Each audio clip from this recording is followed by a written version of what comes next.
നമസ്തേ പ്രിയമുള്ള പ്രേക്ഷകരെ, നാം ഇവിടെ ചർച്ച ചെയ്യുന്നു വാരഫലം. വാരഫലത്തിൽ നാം ചർച്ച ചെയ്യുന്നത് 2026 മാർച്ച് മാസം 30 മുതൽ ഏപ്രിൽ 5 വരെയുള്ള ഒരു വാരകാലത്തെ ശുഭാശുഭ ഫലങ്ങളാണ്. അതായത് 1201 മീനമാസം 16 മുതൽ മീനമാസം 22 വരെയുള്ള ഒരു വാരത്തെ ശുഭാശുഭ ഫലങ്ങൾ. ഇവിടെ നാം വാരഫലം ചർച്ച ചെയ്യുമ്പോൾ ഇന്നത്തെ ഗ്രഹസ്ഥിതി ശ്രദ്ധിക്കുക. മേടൻ രാശിയിൽ ശുക്രനാണ്, മിഥുനത്തിൽ വ്യാഴം, ചിങ്ങത്തിൽ മകൻ നക്ഷത്രത്തിലാണ് നാം വാരഫലം ഇവിടെ പ്രവചിക്കുന്നത്. അതിനാൽ ചിങ്ങത്തിൽ ചന്ദ്രനും കേതുവും, കുംഭത്തിൽ ചൊവ്വയും ബുധനും രാഹുവും, മീനത്തിൽ ആദിത്യനും ശനിയും. ഒരുപാട് പ്രേക്ഷകർ ശ്രദ്ധിക്കുക.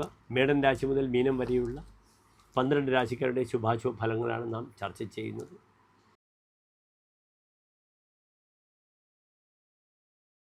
വൃശ്ചികൻ രാശിയിൽ നിന്ന് ഗ്രഹങ്ങളൊന്നുമില്ല. 4ാം ഭാവത്തിൽ ചൊവ്വ ബുധൻ രാഹു, 5ാം ഭാവത്തിൽ സൂര്യൻ ശനി, 6ാം ഭാവത്തിൽ ശുക്രൻ, അഷ്ടമത്തിൽ വ്യാഴം. 9ാം ഭാവത്തിൽ ഗ്രഹങ്ങളില്ല. 10ാം ഭാവത്തിൽ ചന്ദ്രനും കേതുവും. ഇവിടെ വൃശ്ചികൻ രാശിക്കാർക്ക് വിവാഹ വിഷയത്തിൽ വളരെയധികം പരാജയം വരുന്ന വാരമായിരിക്കും. അങ്ങേയറ്റം സ്നേഹത്തിലുള്ള സൗഹൃദങ്ങൾ തകർന്നു പോകും. സ്വതവേ 4ാം ഭാവത്തിൽ ചൊവ്വയാണ്. സഖായെന്ന ശത്രുയതയെ സൽകൃതോമി. താൻ സൽക്കരിച്ച സുഹൃത്ത് തൻ്റെ ശത്രുവായി വരും. സൗഹൃദങ്ങളുടെ പ്ലാനറ്റാണ് വീനസ്, ശുക്രൻ. അദ്ദേഹം 6ാം ഭാവത്തിൽ നിൽക്കുന്നു. വളരെയധികം ശത്രുദോഷം വരുന്ന സമയമാണ്.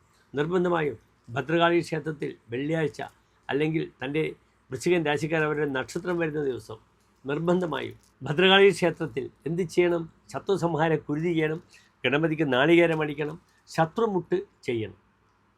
വളരെയധികം ശത്രുജന്യമായ ദോഷമുണ്ടാവും. അതുപോലെ ദാമ്പത്യത്തിൽ ക്ലേശങ്ങളില്ലാതിരിക്കാൻ ഭാര്യാഭർത്താക്കന്മാർ ഐക്യമത്യ അർച്ചന ചെയ്യുകയും ചെയ്യണം.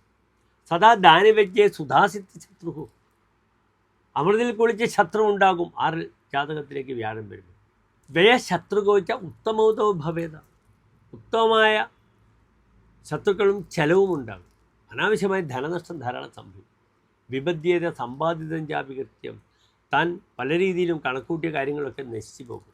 തപേൻ മന്ത്രത പൂജ്യ സൗഖ്യം എന്നതത്തെ.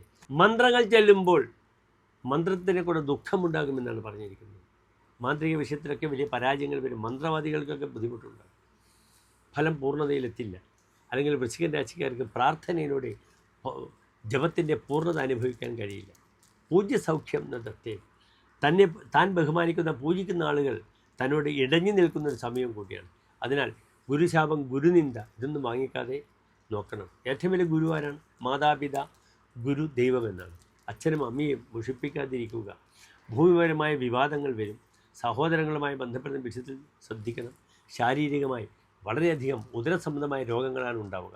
വയറുവേദന ശ്രദ്ധിക്കണം. പാദങ്ങൾക്കുണ്ടാകുന്ന വൈകല്യങ്ങളും ശ്രദ്ധിക്കുക.